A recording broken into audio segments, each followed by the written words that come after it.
Up until now, we focused on hardware, on batteries, on vehicles, and the infrastructure behind them. But this next moment, the conversation pivots again. It's time for something even more transformative: intelligence. Artificial intelligence isn't just another automating task. It's reshaping the very skill set young designers and engineers need to thrive. From ideation to iteration, from optimization to storytelling, AI is no longer a tool on the side, it's becoming the collaborator. My questions here open the door to a future where creativity, logic, and machine learning aren't in competition, they are in conversation. So we kind of touched on like batteries and how it's affecting AI. And I use AI, I know you use AI to help us work. How do you see AI changing the skills that matter for most young designers and engineers? Well, I think the best way for me to answer that question is to defer to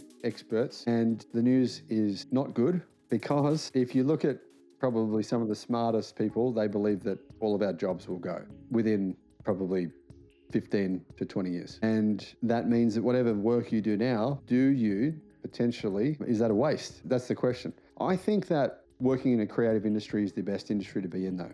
I think that artificial intelligence will take jobs that are medical jobs, lawyer jobs, engineering jobs before it'll take creative industry jobs. I think that'll happen a lot later. And I still think that humans, something that AI doesn't really have, the ability to be creative and the ability to think. So in terms of design, there's probably going to be a place for good design for a very long time. Whereas other industries, if you think about it, you need a solution to an engineering problem. There isn't really an advantage that a human has over artificial intelligence. There isn't really an advantage.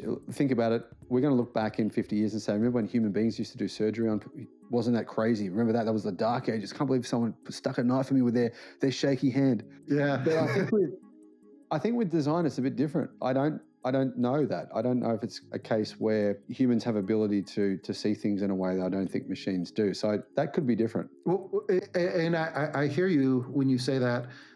Design doesn't have value until a human says it has value. AI's output is meaningless until we agree it has meaning for us and to us. So I think what it's going to do is it's going to make design more accessible to everybody, right? And they're going to be able to take a more intimate relationship with the things that they have because they can do those types of deep dives. It'll get there faster. I think a lot of people will be able to get there a lot more faster, but it's going to create a world where I believe, design will be more equitable, but it still requires developing that refined eye. This is where the AI conversation deepens. No longer about what tools we have, but how we choose to use them. My question draws a clear line. Are we using AI to skip the hard thinking or to expand on it? Because in the hands of a thoughtful designer, AI becomes a lens, not a shortcut, a way to test more, explore faster, and uncover what might have been invisible without it. Here, the discussion isn't about replacing creativity, it's about redefining what creative depths look like in an accelerated age. Sam doesn't answer the question, he reframes it, he breaks it down. What is meant to pair human intuition with machine learning, how judgment, context, and lived experience still hold value, especially when automation becomes the norm. The deeper we get, the more it becomes clear AI is not the threat, complacency is. What do you think the difference is between using AI to shortcut work or using it to deepen your thinking? Yeah, what's the difference between the two? Are you saying, do I think one's better than the other, or? So, for example, we can use AI, we can ask it, how many ping pong balls fill a 747, right? But is the question, why do I want to know how many ping pong balls fill a 747, right? Yeah, I think for me using AI, it's been interesting because it's always been a learning phase for me to be able to think about the inputs I give it and really how good it is as good as your inputs are. So it's often you need to learn how to rephrase the question and utilize the AI. And I think for designers, that would be relevant to them. You need to think about how can you reframe it? How can you look at it from another angle? How can you, I think often you almost can train it by asking a series of different questions in one thread. You probably find that too. Yeah.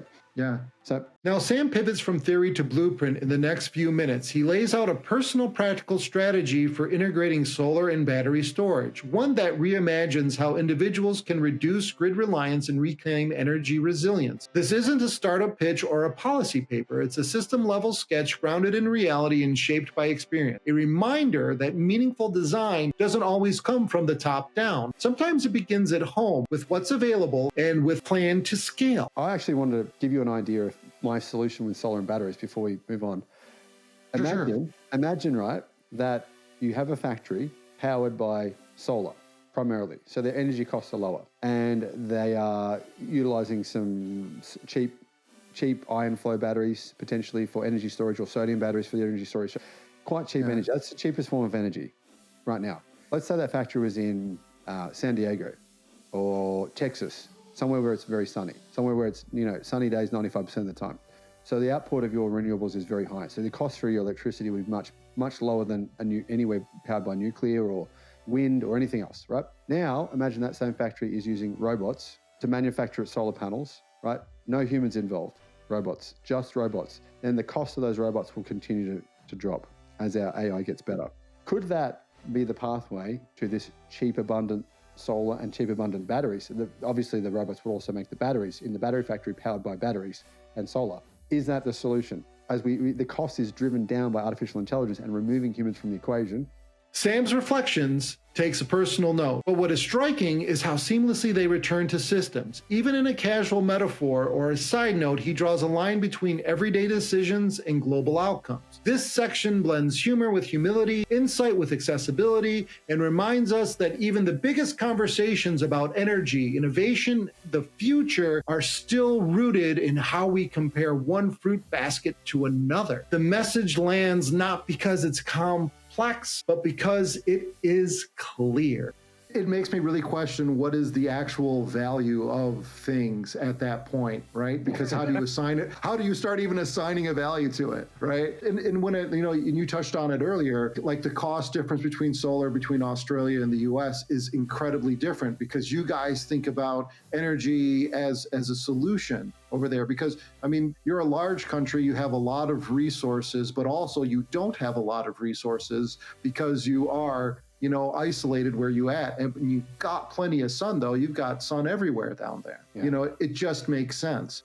The value of things, it's a good point you say about the value of things, because in the future, if we don't work, what is the value of things? It's a good question. That's why I'm saying, like I know when I use AI, I use it to write classes and I use it to really work on the assignments. And instead of me spending 4 or 5 hours developing an assignment, I work on the pacing and how the student would receive it. And I spend hours just going back and forth with the AI saying, okay, if I tweak it this way, if I tweak it this way, and it's a short laboratory so I can deliver concise information every single time. How can early career designers stay adaptable in a world where AI tools are evolving so quickly? Because you've evolved with it. Yeah, that's a really good point. Obviously, I'm not a designer. I've used Canva hundreds of times. I did marketing and a bit of design at uni, but I'm not a designer. But I can say that I think that for every industry, the people who can adapt the most quickly, it's like human evolution. Those who adapted lived, and those who didn't adapt died.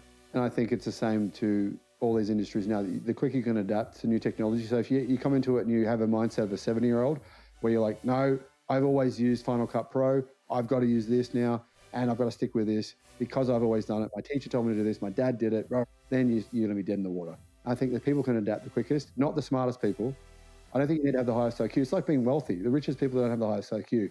You have to be able to adapt more quickly. And I think your point is as well, you're saying you've got a lesson, you're running it through, and you're saying to the AI, let's adapt, let's work on this. You're looking at you're just pumping it with questions. You're improving your product. And they're going to have to learn how to do that and learn if there's something new on the corner. Don't say, well, I'm used to using what I'm using. See if it's actually better. See if it's something from China, if it's something from Russia, who cares? If it's something that can actually improve the product that you do, just analyze it and see if it is. And for me, I'm finding that people say to me, Sam, you told me something else a year ago. And I'll say, yeah, I did. And I wasn't wrong. Things have changed.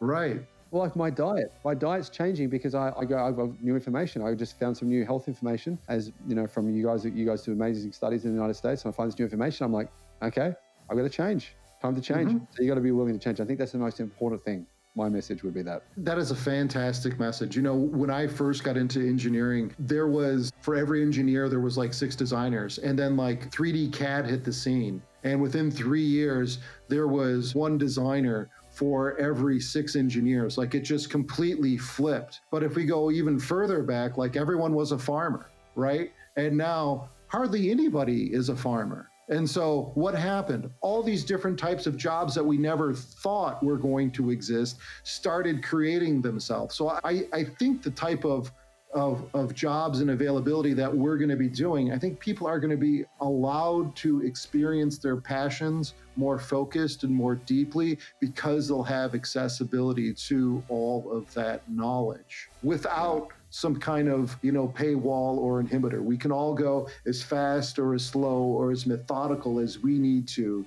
participate in that system. Sounds good to me. Yeah. I like how you explained it, how you said that we were all farmers or we were all hunter-gatherers. We all had to, what did all the designers do back then? Right.